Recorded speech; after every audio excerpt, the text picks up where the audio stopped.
Hello and welcome to another episode of the Big G Video Photography Podcast.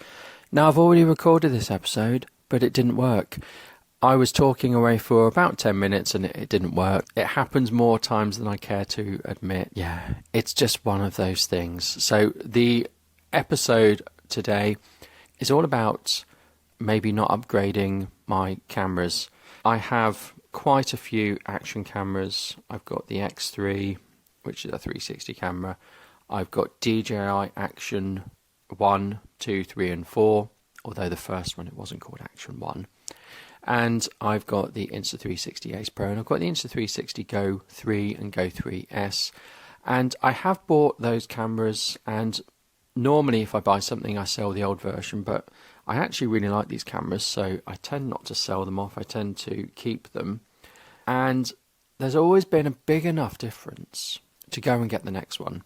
Even with the Go 3, the Go 3S was 4K and it had Find Me and it had a few other things. I thought, yeah, I could go get that. That would be useful. I can see myself using those features.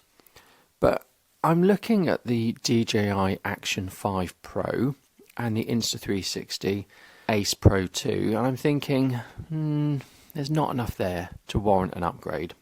Not enough there to get my 10th action camera or whatever it is. Don't get me wrong, they're still so much better than GoPros, and if I were buying today, then I probably would get the Action 5 and the Ace Pro 2 if I didn't already have them, because they are very good cameras. They both do different things as far as I'm concerned. The Ace Pro has some really good features. That is the only action camera to have those features, and those really good features are you can use it in low light with stabilization on, and it's really the only action camera that can do that. So you get good stabilization and you get very good low light performance, and the reason is because it's doing loads of processing like video on your phone. It's using AI to do processing and get rid of all the ridiculous noise that you would get at really high ISO. So it's effectively shooting at a really high ISO and just denoising it in the camera. But it's really usable in low lights. You know, it's not going to look fantastic like a big mirrorless camera, but it's usable. Whereas most action cameras and your phone is not usable at night. So most small cameras are not usable at night. And the stabilization makes it look terrible, or it doesn't have any stabilization. So that's a really good feature. The other really good feature is that you can zoom in and not lose any resolution. So you could do that two ways. You could record at 8K and then zoom in and post, or you can record at 4K and press a button and it zooms in. And I find that really useful. I find it much more useful than I thought it would. So I really like the Ace Pro, but with the Ace Pro 2, there's not enough reasons to go and get it. Some of the things I don't like about the Ace Pro are addressed in the Ace Pro 2. So sometimes you'll stop recording and you've got to wait on the Ace Pro for it to save. It's not the memory card, it's just that it's got so much processing going on that you just need to wait. Or you zoom in and it doesn't zoom in straight away. It takes a while to zoom in, maybe half a second. Now with the Ace Pro 2, you don't have those wait times. Bear in mind as well with the Ace Pro, you can have pre-capture on as well. So you've got all these things going. You've got quick start, pre-capture, and the Ace Pro 2 just has another processing chip. So everything's faster. And no doubt when you have firmware updates in the future, they're going to make use of that processing and add some new features. But as of today, it's a bit faster. That's not enough. That's not a reason to buy it. The other thing that's good about it is that if you're recording your audio into camera, you've got a wind muff built in, and if you go underwater, you can swap that out. So you've got a water-centric version, and it all comes together in your packaging, and a land version. Because if you take the wind muff in the water, your camera's not waterproof, I think. So you need to change it over. Not that they go in the water much with it. And if you want to use an external microphone, it's less of a hassle, because with the Ace Pro, you need to put in an Insta360 audio adapter and then plug your mic in. But with the Ace Pro 2, you can just plug in a USB-C microphone like you can with the DJI action cameras. But again, I don't think that's enough of a reason to do the upgrade. You got a slightly wider field of view. I hate really wide field of views anyway. I always put it on D-Warp, so that doesn't matter. So it's not enough for an upgrade. The DJI Action 4 is a very good camera. The DJI Action 5, again, doesn't seem to have much in the way of upgrades, or for me it doesn't. If I were buying it now, I'd pay another £100 and get the Pro 5 because it's going to be better. It has the same size sensor, although it's apparently the next generation of sensor. I think it can do a bit more with the high dynamic range.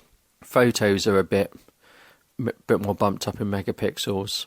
But the only thing it really has for me that I think is anything new is I think the night mode might be slightly better. But again, if I were doing things at night, it would be the Ace Pro I used as my night camera.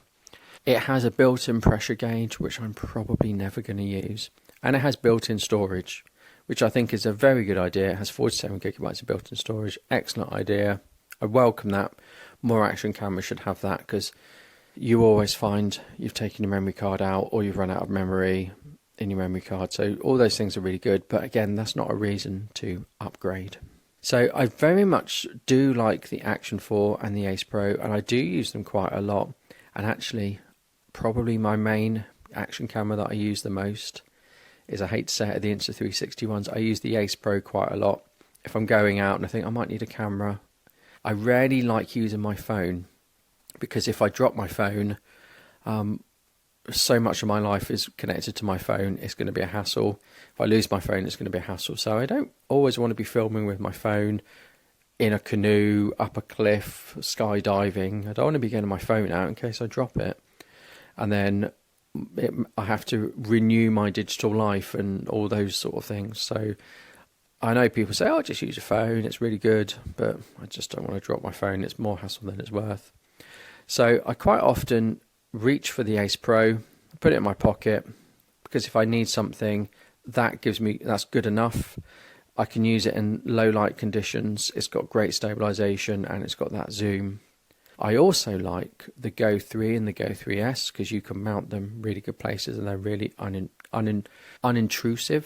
And I also like the Insta360 X360 camera series. I've got the X3 but not the X4, because you can just hold it around, just wave it around or hold it, and then you can edit it later with AI and you can get yourself in the frame and stuff, and you don't have to think about editing it. All you have to do is think about holding it, and that's really good. So those are the action cameras I tend to use, and I don't really see a need for another one in my life unless it does something totally fantastic. But at the moment, we're not really seeing that huge upgrade. Let me know what you think. It may be you completely disagree with me. You think I'm crazy for not rushing out and getting the new cameras. But let's put this into context. I got the DJI Neo, which is basically an action camera that flies.